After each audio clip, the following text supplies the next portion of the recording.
میرے نبی کریم صلی اللہ علیہ وسلم نے ارشاد فرمایا کہ 3 لوگوں کی بددعا ایسی ہیں، اگر وہ لوگ بددعا کے لیے ہاتھ اٹھا دیں تو اللہ تعالیٰ ان کی بددعا کو فوراً قبول کر دیتے ہیں، اور 3 لوگ ایسے ہیں اگر وہ لوگ دعا کے لیے ہاتھ اٹھا دیں تو اللہ تعالیٰ ان کی دعا کو فوراً قبول کر دیتے ہیں۔ وہ 3 لوگ کون کون ہیں؟ سنتے جاؤ۔ اگر یہی 3 لوگ آپ کے گھر کے اندر موجود ہو، اگر آپ کے پاس موجود ہو تو ان سے دعائیں لے لو، بد دعا کبھی نہ لینا۔ وہ 3 لوگ کون ہیں؟ سب سے پہلے مظلوم کی دعا اور بد دعا۔ اگر مظلوم نے ہاتھ اٹھا دیے بد دعا کے لیے تو اللہ تعالیٰ فوراً ان کی بد دعا قبول کر دیتے ہیں۔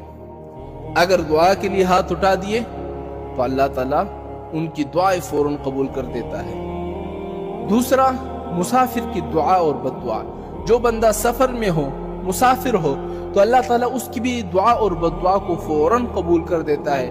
اور تیسرا کیا ہے جو میرے اور آپ کے گھر کے اندر ہے؟ وہ تیسرا ہے حقوق الوالدین، والدین کی دعا اور بد دعا۔ جب والدین بد دعا کرتے ہیں نا تو اللہ تعالیٰ فوراً قبول کر دیتے ہیں۔ یقین نہیں آتا؟ بخاری شریف میں ایک واقعہ نقل کیا ہے کہ حضرت جریش جو تھے بہت بڑے بزرگ، بہت بڑے ولی تھے، اور ہمیشہ اپنے عبادت میں مصروف رہتے تھے۔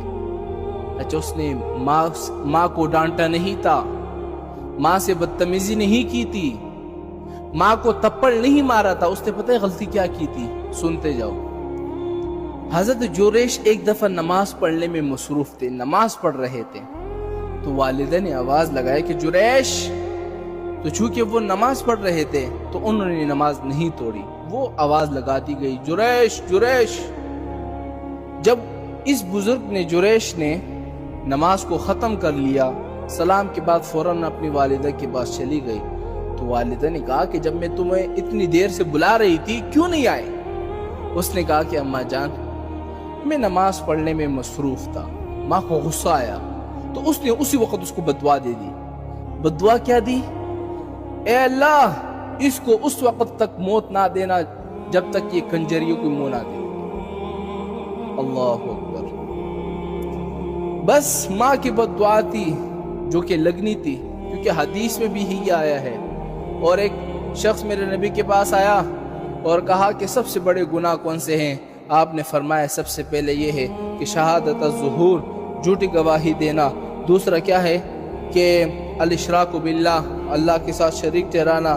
اور تیسرا کیا ہے؟ حقوق الوالدین، اپنے والدین کی نافرمانی کرنا۔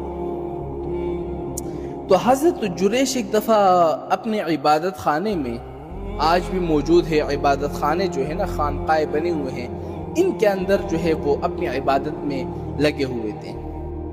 تو اس علاقے میں ایک بڑی حسین و جمیل عورت تھی، تو اس نے سوچا کہ یہ اپنے آپ کو بڑا نیک سمجھتا ہے، بڑا ولی سمجھتا ہے، تو لازمی بات ہے یہ چپ چپ کے جو ہے وہ گناہ کرتا ہوگا، لہٰذا میں بھی اس کو بھٹکاؤں گی اور اس کو اس مقام سے چھڑا لوں گی۔ وہ عورت آئی تو اس نے حضرت سے اجازت مانگی کہ حضرت، میں آپ کے عبادت خانے میں عبادت کرنا چاہتی ہوں اور میں آپ کو بالکل ڈسٹرب نہیں کروں گی۔ حضرت نے اجازت دے دی۔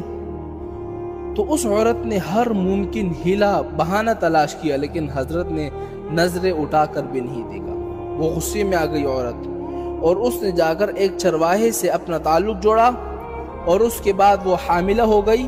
جب اس عورت کا حمل ظاہر ہو گیا تو اس نے اپنے علاقے میں چیخ چیخ کر کہنے لگی کہ لوگوں، یہ جس کو تم نے اپنا بزرگ سمجھا ہوا ہے، پیر بنایا ہوا ہے، اس نے میرے ساتھ زنا کیا ہے اور یہ اس کا حمل ہے۔ لوگوں کا بس سننا تھا جناب، لوگوں نے مرد آباد کے نعرے لگا دیے اور انہوں نے اس کے خانقاہ کو توڑ ڈالا، اور حضرت رو رہے ہیں چونکہ اس کے علاوہ حضرت کے پاس کچھ تھا ہی نہیں۔ بہرحال جب وہ بچہ پیدا ہو گیا تو وہ عورت اس بچے کو لے کر آئی کہ یہ تمہارا بچہ ہے، اس کو سنبھالو۔ اب ساری دنیا اکٹھی ہوئی ہے، دیکھ رہی ہے۔ حضرت جریش نے 2 رکعت نماز پڑھی اور اللہ سے مانگا کہ اللہ میری عزت کی حفاظت فرما۔ مجھے پتا ہے کہ مجھے میری ماں کی بددعا لگی ہے، لیکن میرے لیے مہربانی کر کے راستہ پیدا فرما۔ اور اس بچے کو انگلی لگائی اور پوچھا کس کے بیٹے ہو؟ تو بچہ بھی بول پڑا کہ میں تو فلاں چرواہے کا بیٹا ہوں۔ اب لوگ اتنے شرمناز ہو گئے کہ اس کے بعد پھر انہوں نے دوبارہ خانقاہ بنایا اور پہلے سے بھی بہتر بنایا۔ تو حضرت جریش لوگوں سے کہنے لگا کہ اللہ کے بندو، میں نے کوئی گناہ نہیں کیا تھا، اصل میں مجھے میری ماں کی بدعا لگ گئی تھی۔ میری ماں نے مجھے بدعا دی تھی کہ اللہ تعالیٰ اس وقت تک تجھے موت نہ دے جب تک تو کنجریوں کو منہ نہ دیکھ لے۔ میں نے اس کنجر کا منہ دیکھا، ہاں، تو اللہ تعالیٰ نے میری ماں کی دعا جو ہے وہ قبول کر دی۔ مسلمانوں، خدا کے واسطے اگر والدین زندہ ہے تو ان سے دعائیں لو، بدعا کبھی نہ لینا۔